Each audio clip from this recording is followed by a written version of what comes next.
Dizem que dinheiro não cai do céu, mas na Índia, pelo menos peixes estão caindo. Bom, brincadeiras à parte, como que esse fenômeno raro pode trazer algumas lições sobre as importantes instruções de Deus para o seu povo nesses últimos dias?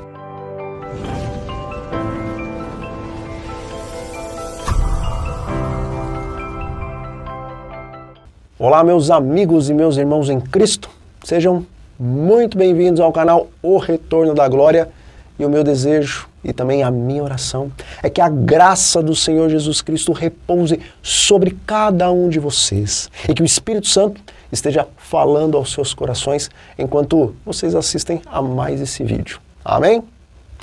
Bom, meus amigos, parece piada, mas é verdade.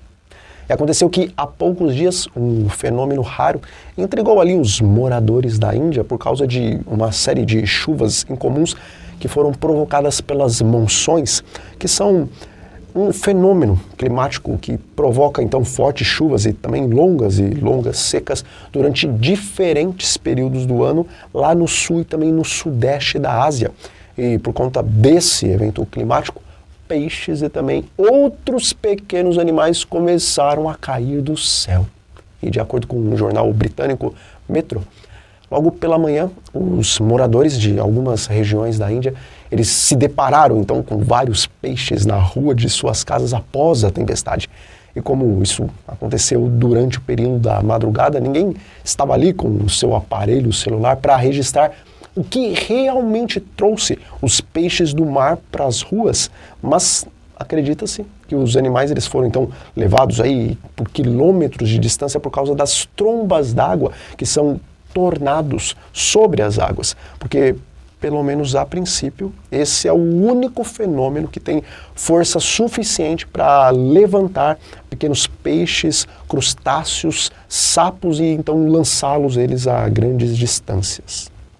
Então, embora esse seja um fenômeno bem raro, essa não foi a primeira vez que isso aconteceu e, na verdade, esse fenômeno ele já foi batizado com o nome de chuva de animais pelo fato das trombas d'água espalharem pequenos seres marítimos sobre as ruas e sobre as casas dos moradores próximos à região do mar. Veja, ainda que esse fenômeno já tenha assim ocorrido outras vezes, nós não temos dúvida de que a natureza dia após dia tem através desses fenômenos naturais clamado que o fim de todas as coisas está bem próximo e na verdade, embora esse fenômeno em específico ocorreu por causa das monções que existem em algumas áreas ali da Ásia, não faz nem uma semana que eu postei um outro vídeo aqui falando sobre um outro fenômeno que 7 trombas d'água surgiram ao mesmo tempo, só que não foi na Ásia por conta das monções, mas sim no continente europeu. Amigos, quando Jesus ele estava ali próximo de Jerusalém e uma multidão seguia ele e também ia adiante dele clamando hossanas ao filho de Davi, e quando os sacerdotes pediam que Jesus ordenasse para que aqueles parassem então de dizer tais coisas, o Salvador replicou aos sacerdotes dizendo que se o povo, o qual aguardava o seu primeiro advento, não clamasse, as próprias pedras clamariam. E hoje essas palavras de Jesus também servem para o povo que aguarda o seu segundo advento, porque se nós não clamarmos que o fim está às portas, as próprias pedras, os céticos, farão esse trabalho. E na verdade, eles já têm feito, pois muitos afirmam categoricamente que a situação desse planeta é irreversível e que estamos chegando quase no caos absoluto. Contudo, não apenas as pedras estão clamando que chegou a hora, mas literalmente as coisas inanimadas que compõem a natureza também estão clamando que não vai passar essa geração sem que todas as coisas que foram preditas se cumpram.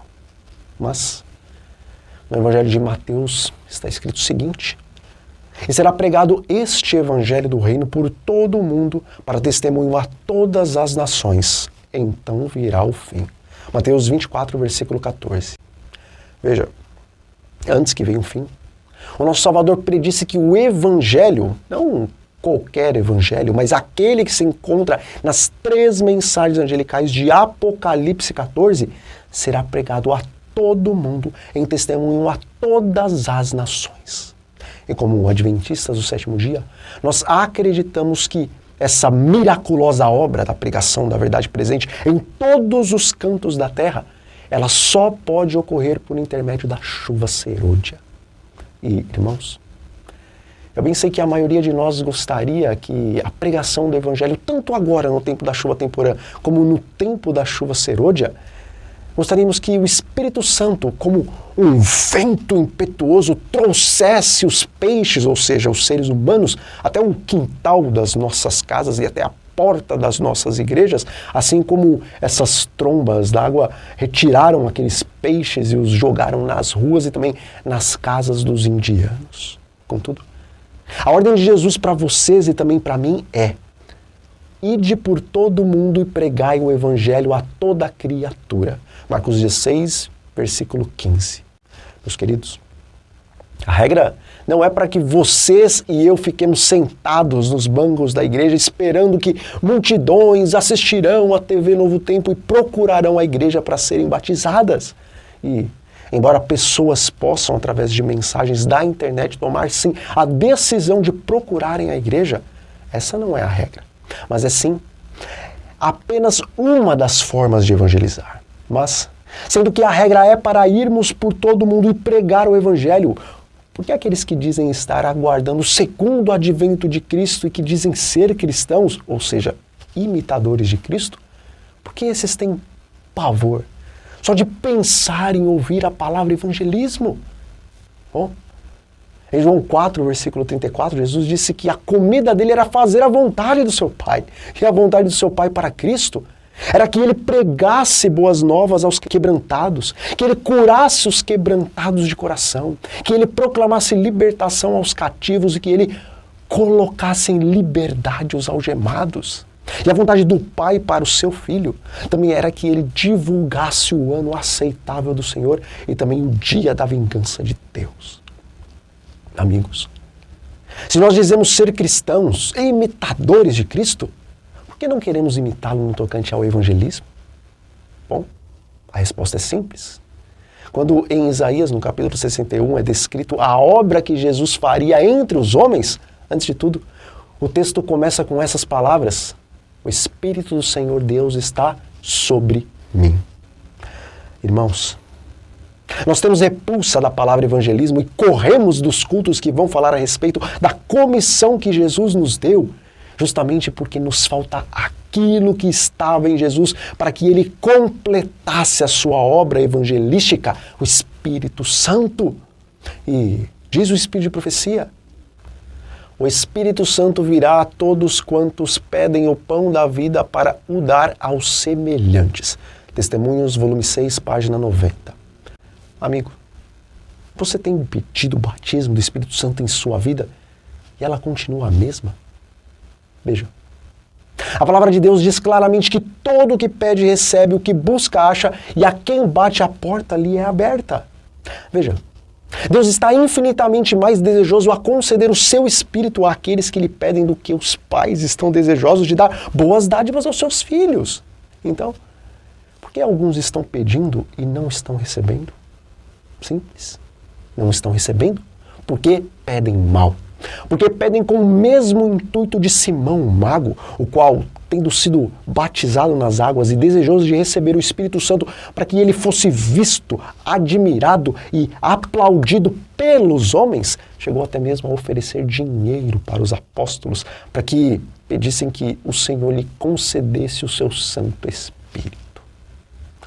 Irmãos, o Espírito Santo é concedido ao ser humano por vários motivos, mas um dos principais é para que aquele que recebe o dom de Deus passe a ser um ministro do Senhor, proclamando a sua verdade com poder para aqueles que estão perecendo. E se o nosso desejo é receber o Espírito Santo para continuarmos sentados no banco da igreja, não apenas ficaremos sem recebê-lo, mas também logo nós vamos ser sacudidos do meio do povo de Deus para nunca mais voltarmos. Amigos, Deus quer hoje mesmo te encher do Espírito Santo. Ele quer hoje mesmo conceder um espírito missionário a vocês, caso esse ainda não exista em suas vidas. Deus quer fazer de vocês condutos de bênçãos para que outros sejam abençoados. Ele quer incendiar o coração de vocês de amor a ponto de vocês olharem para as pessoas que estão ali passando pelas ruas e em vez de sentirem raiva pelas ações que essas cometem, Deus quer fazer com que choremos por essas pessoas e entreguemos livros para elas. Irmãos, Deus quer nos dar alegria em repartirmos o nosso pão com aqueles que estão necessitados. Ele quer nos dar um prazer que a língua não é capaz de expressar quando nós doarmos para aqueles que estão passando necessidade. Deus quer que cada um de nós seja cheio da plenitude do Espírito Santo para pregar as boas novas aos quebrantados e para curar os corações daqueles que estão em desespero. Ele quer que proclamemos em nome de Jesus libertação a todos os cativos do pecado e que sejamos instrumentos para libertar os que estão algemados às correntes de Satanás. E todos aqueles que quiserem receber esse presente celestial poderão agora viver a mesma realidade que os discípulos viveram lá no passado.